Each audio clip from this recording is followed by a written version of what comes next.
Oke, halo semuanya. Kembali lagi nih sama gua Sabi di Sabi MV. Yoi. Hey, Sabi, Sabi, Sabi, Sabi, Sabi. Nah, sekarang ada yang berbeda ya dari gua. Gua nggak di nggak di atas motor nih karena emang lagi PPKM begini. Ya kita nggak ini ya, motoran gimana ya. Padahal kan kok motoran pasti kan ngumpul gitu ya, ngumpul. Ya udah nggak, kalau gue sih sebagai anak motor sih nggak pernah sih motoran tuh nggak ngumpul, nggak pernah. Jadi ya gue sih realistis aja. Kalau misalnya gue motoran pasti ngumpul gitu loh. Udah gitu ya pastinya juga nggak boleh kan PPKM ini, dan kita kan memang harus kesadaran sendiri untuk tidak berkumpul gitu loh. Makanya gue nggak pernah motoran ketika PPKM ini guys. Ini juga gue di mobil sendirian aja, nggak ada siapa-siapa. Bahkan ya saudara gue si Ceker itu ada di mobil satu lagi, mobil dia ya, itu ya kagak satu mobil, karena kita benar-benar menerapkan prokes ya, protokol kesehatan ya. Jadi ya itu pakemnya tuh seperti itu, protokolnya seperti itu gitu. Dari keluarga gue juga kayak gitu. Emang keluarga gue juga melek banget masalah ini gitu ya. Jangan sampai kita kecolongan nih sama COVID ini. Alhamdulillah gue sampai sekarang belum pernah kena COVID gitu.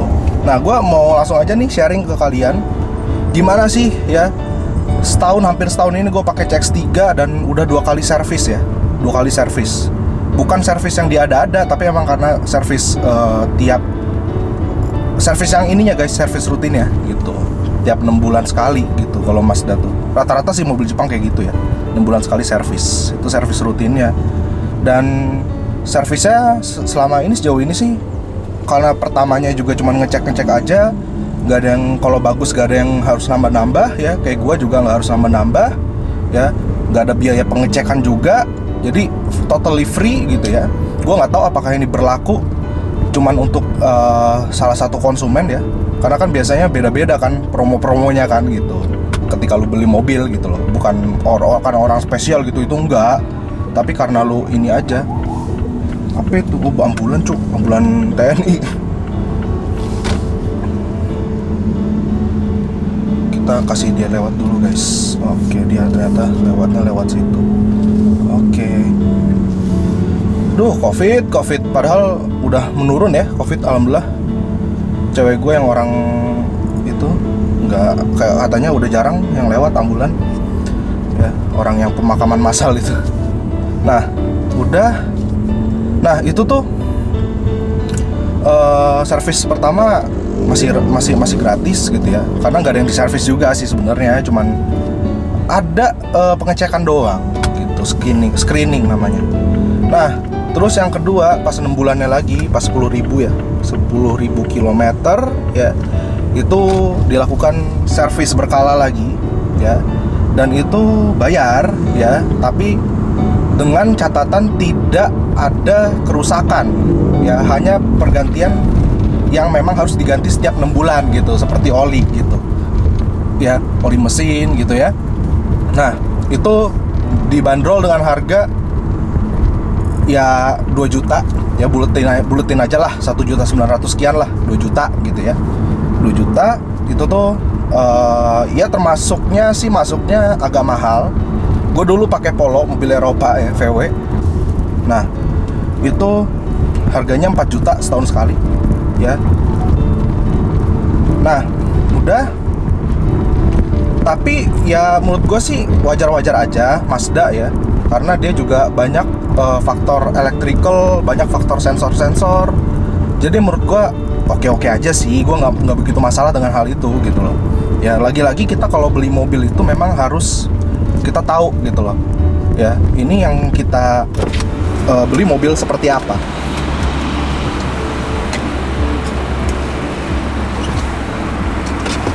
Jangan sampai kita, wah awal belinya enak nih, murah nih gitu ya, apalagi ada promo-promo yang menggiurkan banget gitu ya.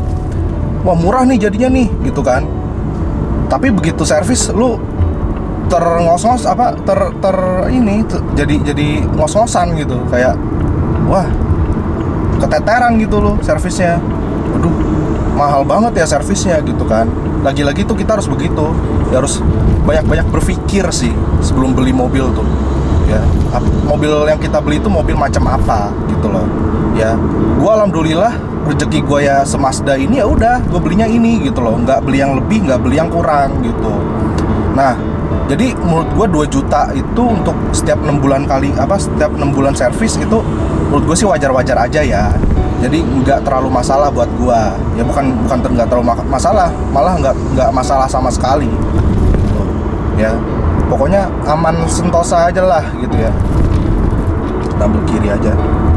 Nah, ini walaupun gua bikin video tapi pandangan gua ke depan ya guys. Ya kan gua pakai ini kan, pakai kacamata hitam. Jadi biar seamless gitu. Kelihatannya gue tetap ngomong di video tapi sebetulnya gue ngeliatnya ke depan gitu ya. Ini bolak-balik kamera gue jatuh lagi, aduh. Padahal kamera baru guys. Nah, macet banget ya. Macet banget kalau kalian lihat tuh. Nah, itu udah begitu ya. Ini mobil buat segala medan hampir semua bisa diterjang sih ya. Gue itu paling sering kan ke rumah pacar gue nih ya kan, yang dimana jalannya juga nggak cuma tol ya, jalanan-jalanan ada yang jalanan kecil, udah gitu jalanan kecil rada berlubang, jalanan tidak aspal, itu semua gue laluin gitu loh, dan terbukti aman-aman aja ya. Kaki-kaki sampai sekarang nggak ada yang bermasalah ya.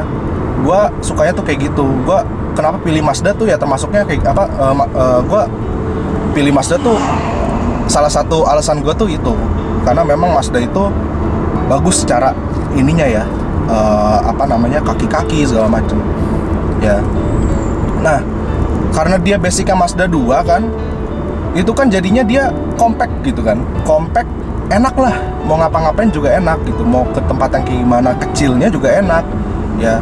Tapi satu catatannya adalah ketika kita sedang berada di gang-gang gitu ya, terus ada belokan-belokan gitu, kita harus perhitungan itu harus lebih, karena sebetulnya moncongnya dia itu cukup panjang, terus cukup lebar.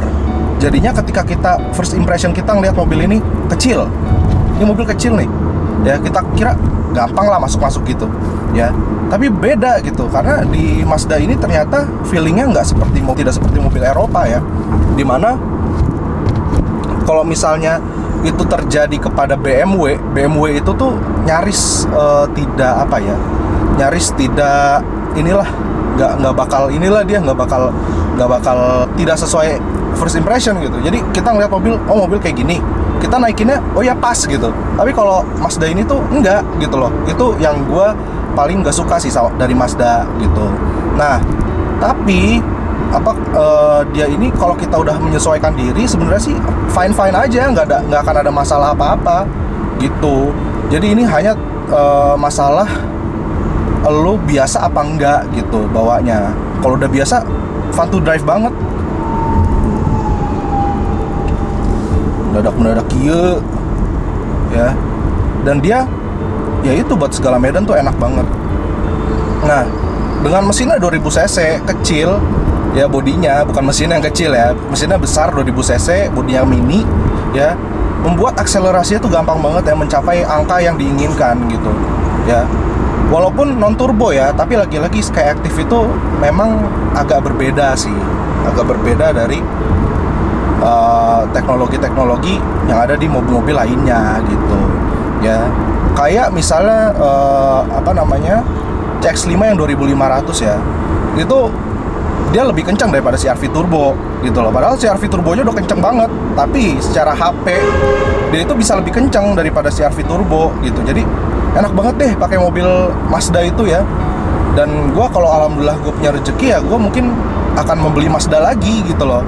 Ya nggak heran orang sekali beli Mazda tuh pasti pakainya Mazda terus ya, nggak mau Toyota, nggak mau Honda gitu ya. Karena sampai sekarang Mazda tuh belum yang mentingin gimmick banget gitu. Mazda tuh memikirkan banget fiturnya, fungsionalnya, walaupun kelegaannya harus di consider ya. Kalau lu mau lega-legaan ya lu lebih prefer Honda atau Toyota gitu. Kalau Mazda tuh kayak lu lebih ke kesan berkendaranya sih dapatnya gitu, dan feel-nya tuh enak banget, solid banget. Ya kayak setirnya ini lu nggak bakal dapetin di mobil Honda atau Toyota. Ya at least yang selevelnya gitu loh. Kalau yang memang kayak istilahnya tuh high end-nya tuh flagship gitu loh ya, itu mungkin lu bakal dapet kayak misalnya Toyota ada Lexus segala macem ya kan. Ya lu pasti feel berkendaranya juga beda sama Toyota yang kayak cuman Fortuner gitu-gitu kan. Kayak Fortuner aja tuh berat banget setirnya kan. Makanya gue juga apa ya, juga senengnya tuh di situ. Walaupun ini mobil nggak semahal Fortuner, cuman berkendara pakai mobil ini tuh enak banget. Kesannya tuh wah surga banget deh. Gue nggak bakal pernah capek kalau pakai mobil ini ya. Terus gue juga harus sampai di sini jam segini itu udah oke banget. Tinggal jalan aja, wah enak banget itu ya. Apalagi kalau nggak ada TLE ya. Maaf nih polisi, tapi ya ini gue jujur-jujuran aja nih, jujur-jujuran aja. Maksudnya ya biar kita nggak inilah ya, gue orangnya gini guys, nggak munafik gitu loh. Ya kalau gue emang suka kenceng ya gue bilang aja gue kenceng gitu loh. Nggak yang kita harus menaati gini. Ya kayaknya terlalu munafik lah harus bilang kayak gitu ya, gitu sih. Nah, tapi kan seenggaknya kalau gua nggak ada urgent kan, nggak ada hal yang urgent kan, gua nggak harus kenceng-kencengan juga ya. Maksudnya kalau urgent aja kan di sini gitu ya. Wih, kita dibukain jalan guys sama si ceker ya. Rezekinya banyak tuh orang tuh ya, bukain jalan orang, usahain sipil tapi. Nah udah, terus habis itu apalagi ya mobil ini ya, mobil ini lucu deh gitu sih. Nah tapi yang gua nggak suka lagi dari mobil ini adalah bagian headrestnya ini keras banget guys. Walaupun tempat duduknya sih nggak keras ya, joknya ini nggak keras, enak gitu, tapi headrestnya aduh keras banget ya. Apalagi yang belakang tuh, aduh keras banget. Nggak tahu tuh kenapa dibuat kayak gini. Harusnya bisa lebih empuk lagi. Ya bisa sih diakalin kalau misalnya lu mau custom gitu ya. Tapi ya kalau gue orangnya nggak suka lah yang custom begitulah. Yang mendingan yang real aja lah, yang memang standarnya aja gitu. Ya ini kan mobil buat harian, buat ini ya. Ya udah gitu. Yang penting kan kita masih topang sama ininya ya.